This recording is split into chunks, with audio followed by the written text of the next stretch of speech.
flying into Farmer's Pride this morning, 9 November 7, nestled in the farmlands of south central Pennsylvania. This morning, Chuck Martin will give us all tips on how to hand prop any one of a number of light sport aircraft.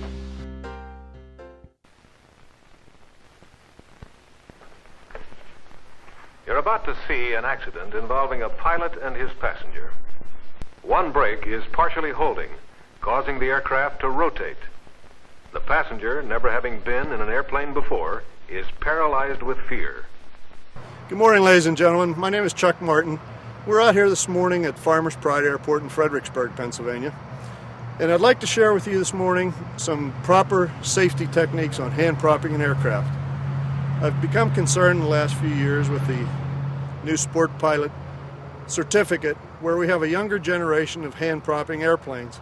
And I would just like to share with you these techniques. First and foremost, the surface selection. As you can see, the grass is very wet here this morning.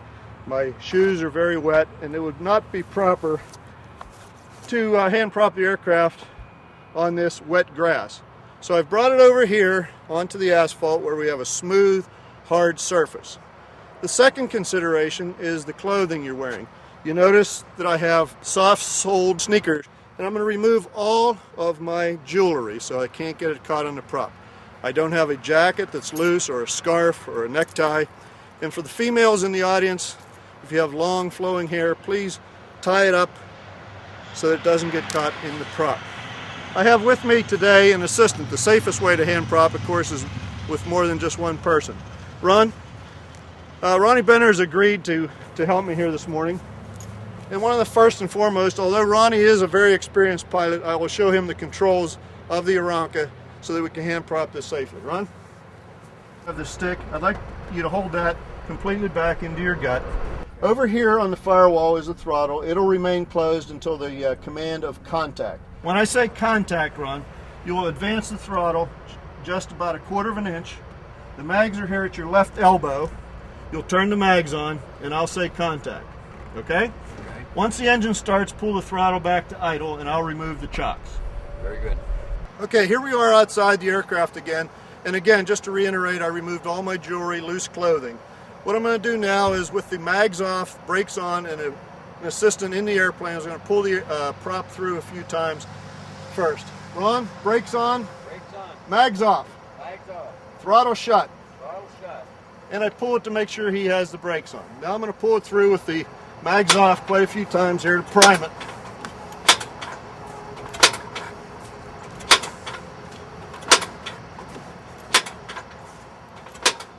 Contact.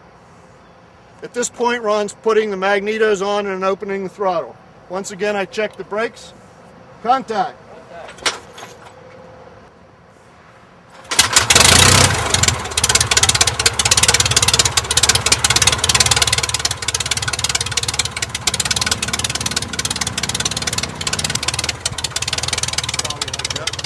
Okay, as you notice, as I hand propped, my momentum carried me away from the propeller. In all aspects, you want to move away from the propeller. Now I'm going to remove the chocks. I walk clearly out of the propeller arc, facing the propeller.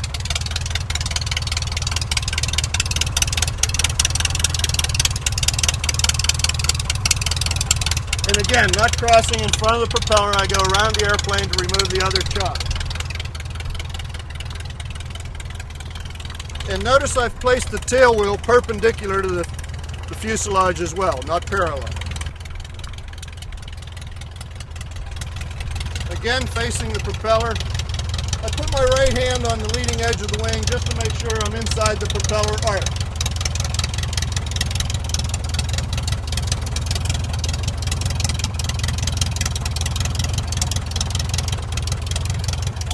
Now I'm going to join Ronnie in the cockpit.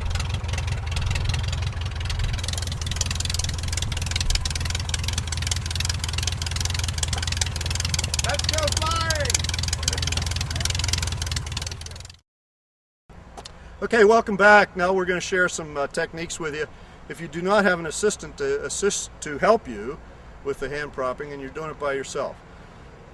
First and foremost, you can notice again, my shoes are very wet, my trousers are very wet. That's why we've elected to start it here on the asphalt. We don't want to use a slippery surface. We want to use a dry, hard, level surface for our hand propping. Okay. All right, the first thing we're going to do is we're going to secure the stick, the flight controls, with the seat belt in the rearward position. We're going to ensure that the magnetos are completely off. They are, and that the throttle is closed. One of the things I failed to mention previously was after my flight, or before my flight on my run up, when I'm checking the mags, I also pull the throttle all the way back to idle and make sure the P lead is connected. That is, when I turn the mags off, the engine shuts down. So the next time I go to hand prop it, I know when the mags are indicating off, they are in fact off. She's running. Okay, we have the wheels the right side wheel is chocked properly. And once again, you notice that I have the tail wheel perpendicular to the fuselage, and also notice the tie. I have a very sturdy tie down here in the grass, in the soft grass, and tied to the tail wheel. We have the left side chock in place, and I have already set my cockpit controls with the mags off and the throttle closed.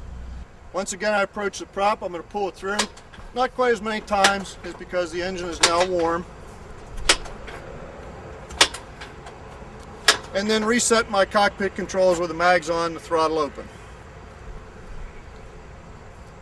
Okay, I've turned the mags on and cracked the throttle open.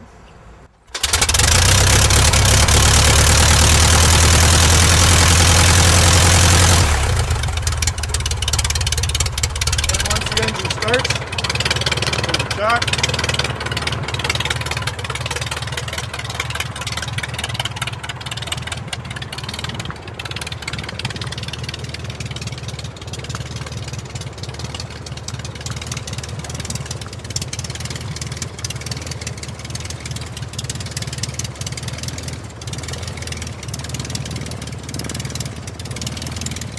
And untie the tail wheel.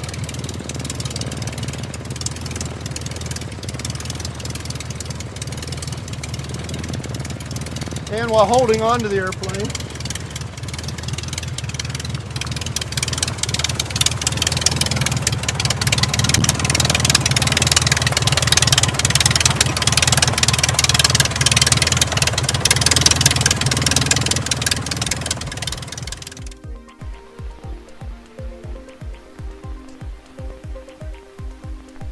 Moments later, the plane crashes into two other parked aircraft, causing major damage.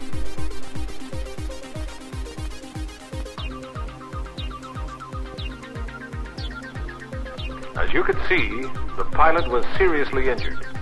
His girlfriend was taken to the hospital in a state of extreme shock. Both recovered. Be smart. Hand propping is dangerous at best. Don't let this happen to you.